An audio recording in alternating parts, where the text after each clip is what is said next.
श्रीमद् भगवत गीता में अर्जुन भगवान से पूछते हैं कि मनुष्य अपनी इच्छा, विचार और धर्म के विरुद्ध पापाचार में किस प्रकार प्रवृत्त हो जाते हैं। यह पूछने पर भगवान कहते हैं कि रजोगुण से उत्पन्न हुआ यह काम ही क्रोध है, जो इस संसार का सर्वभक्षी पापी है। पहले बताया जा चुका है कि काम से ही क्रोध की उत्पत्ति होती है, अतः काम के नाश के साथ ही उसका नाश अपने आप ही हो जाता है।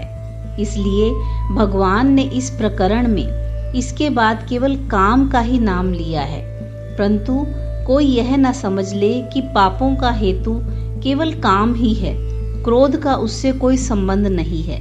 इसलिए प्रकरण के आरंभ में काम के साथ क्रोध को भी गिना गया है। भगवान समझाते हैं कि यह काम भोगों को भोगते भोगते कभी तृप्त नहीं होता। मनुष्य जितना अधिक भोग भोगता है, उतनी ही अधिक उसकी भोग तृष्णा बढ़ती चली जाती है।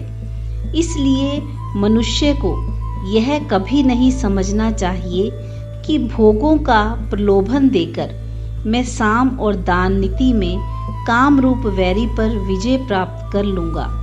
इसलिए तो दंड नीति का ही प्रयोग करना चाहिए। यहाँ भाव बताया गया है कि सारे अनर्थों का कारण यह काम है।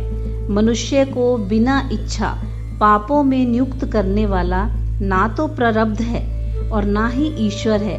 यह काम ही इस मनुष्य को नाना प्रकार के भोगों में आसक्त करके उसे बलात् पापों में प्रवृत्त कराता है। इसलिए यह महान पापी है। यहाँ काम तथा क्रोध को वैरी कहा गया है, क्योंकि यह जबरदस्ती ऐसी स्थिति में ले जाता है कि जिसका परिणाम दुख या मृत्यु होता है। इसलिए इसे अपना शत्रु समझना चाहिए और यथासंभव शीघ्र से शीघ्र इसका नाश कर देना चाहिए।